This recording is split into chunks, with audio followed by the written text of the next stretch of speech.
It's still raining. Woke up to thunder and lightning and rainstorms and hopefully no leaks, right? Yeah, hope your Wednesday's starting off well. My name's Al Gavada. Thank you for joining me today. It is early, but we've got stuff to talk about. We're dealing with things. The storm, man. People freak out sometimes with storms. I have a friend who is like literally always posts, that she's scared whenever there's a thunderstorm. I love thunderstorms. It's literally my favorite thing ever. And today, however, we're kind of dealing with a different type of storm. The stress of uncertainty, that inner turmoil, that inner storm. I was doing a search on articles and I found this one on APA.org. APA.org, that is the American Psychological Association. And I'm going to share the link right there on the comments section. It's called The Great Unknown: 10 Tips for Dealing with the Stress of Uncertainty. Good morning. It says findings from the APA Stress in America survey highlight common ways that uncertainty stresses us out. Wait a minute. You mean people get stressed out about with uncertainty? Absolutely. This is a couple years old. This is pre-pandemic, yet here we are. It says most people are creatures of habit. When things go as planned, we feel in control. But when life throws us a curveball, it can leave us feeling anxious and stressed. For many Americans, life feels particularly uncertain, right? There's a whole lot of stuff going on, especially when this article was being written, talk about protests and politics and the uncertainty and the aftermath of natural disasters, hurricanes, wildfires, all that stuff, right? So it says findings from the APA Stress in America survey highlight other common ways that uncertainty stresses us out. More than a third of Americans cite unexpected expenses as a sort of stress related to money. Well, yeah, right? And have you been hit with a furlough, a job loss, a company closing, unemployment? Yes, unexpected expenses, right? Another one, nearly a third of Americans said economic uncertainty is a source of stress when thinking about the economy. And that's every single, doesn't matter who or what is going on politically, there's always uncertainty, right, about the economy. I can't remember, maybe vaguely once in my life that wasn't a thing, right? When it comes to health related issues, around two-thirds of Americans, 2 out of 3 Americans, cite uncertainty about the future as a source of stress. A similar proportion, again, 2 out of 3, is stressed about possible changes to healthcare policy. Always seems to be on the table. It's like, do they not care about our health? Right? Research shows that people react differently to uncertainty, and that those with a higher intolerance for uncertainty may be less resilient and more prone to low mood, negative or down feelings, and what? Anxiety. No one can avoid the unexpected, but these simple steps can help you better face life's uncertainties. Okay, here's some steps, some helpful tips to help you better face life's uncertainties. All right, so here we go. Number one, it's sad that we need to remind ourselves of this, but be kind to yourself. Some people are better at dealing with uncertainty than others, so don't beat yourself up if your tolerance for unpredictability is lower than, let's say, your partner, your spouse, your friend, right? Remind yourself that it might take time for the stressful situation to resolve, and be patient with yourself in the meantime. Why is that important? Because if we don't know how long a stressful situation is going to take to resolve, and we find ourselves on edge or tensed up, stressed out about said situation with no end in sight, we could literally start feeling the physical ramifications of just being wound up that tight. Even a metal spring cannot be wound too tight, or it too can break. So, what does that say about us? So, again, be kind to yourself. Some people are better than dealing with uncertainties than others, and remind yourself that it might take time for whatever you feel is stressing you out to be resolved. So, take it easy on yourself. Nobody's going to do it for you. You have to do it for yourself. Be kind to yourself. That's the first tip. Number two, reflect on past successes. And again, we've spoken about this countless times. To get to where you are right now, regardless of where you are in your life or your work journey or whatever it is, you have had successes.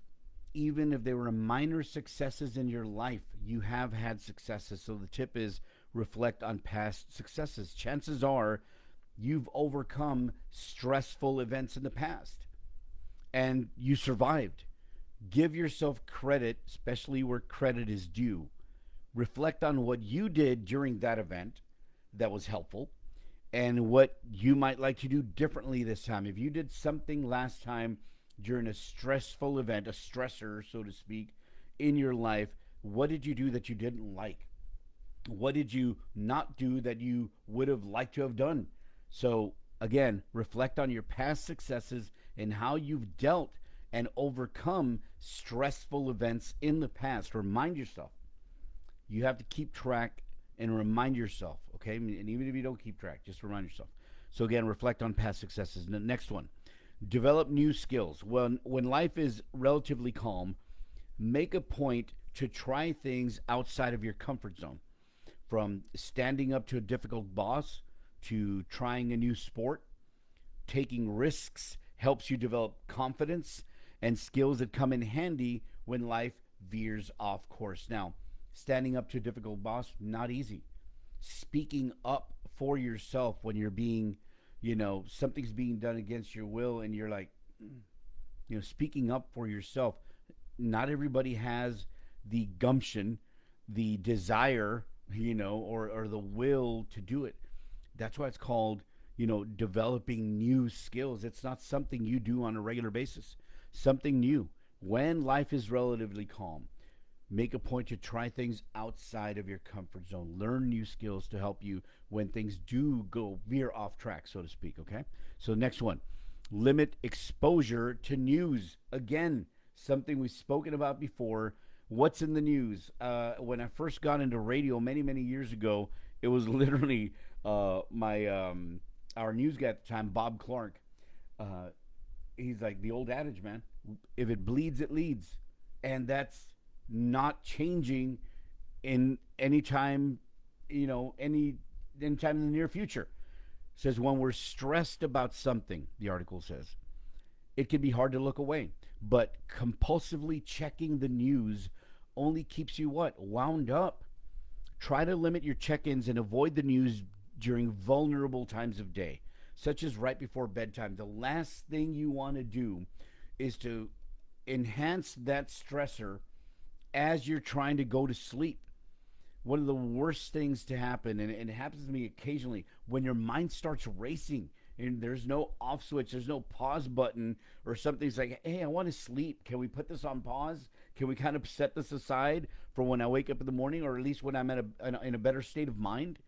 So limit your exposure to news. We're talking about tips for dealing with uncertainty, right? The from the APA, the American Psychological Association, 10 tips for dealing with the stress of uncertainty. The next tip, avoid dwelling on things you can't control. I'm literally writing a talk right now about things you can control and things you can't control, what you need to do and what you need to focus on, things like that. It says, when uncertainty strikes, many people immediately imagine worst case scenarios. Get out of the habit of ruminating on negative events, especially things you have zero control over. Things that you have zero control over, it's like you're on a roller coaster that there's no steering wheel. It's in the dark, and it's the first time you're riding it, right? So avoid dwelling on things you cannot control. That's the fifth tip. Now, next one, take your own advice. Ask yourself, if a friend came to me with this worry, what would I tell them? If a friend came to me with this particular worry, what would I tell them? Imagine your situation from the outside, or imagining your situation from the outside can often provide perspective and fresh ideas because you have to see it outside of yourself.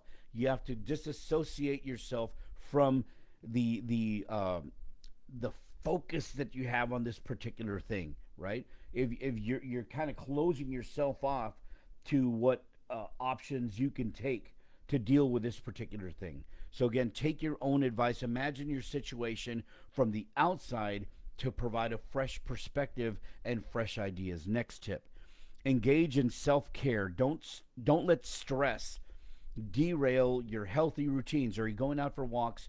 Are you eating better? Are you having conversations with people that help you? Don't let that get derailed. Make efforts to eat well, exercise, get enough sleep. Many people find stress relief in practices such as yoga and meditation. That may not be for you. Maybe it's hitting a punching bag. Maybe it's getting on a treadmill or a stationary bike. Or maybe it's, whatever it is, a sport that you enjoy. Engage in self care when you're dealing with uncertainty and the stressors in your life. Next one: seek support from those you trust.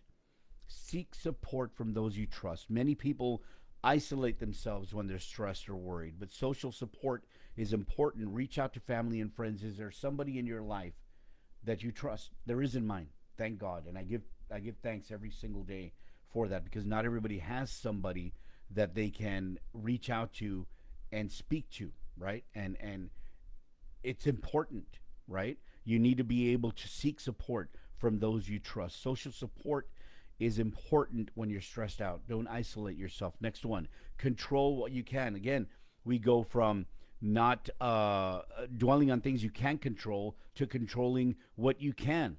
Focus on the things that are within your control.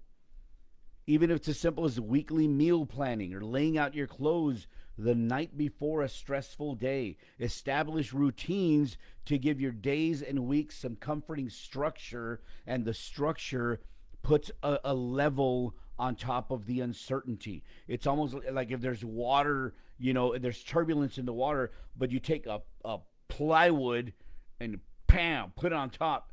You're putting control over an uncontrollable or an untenable situation.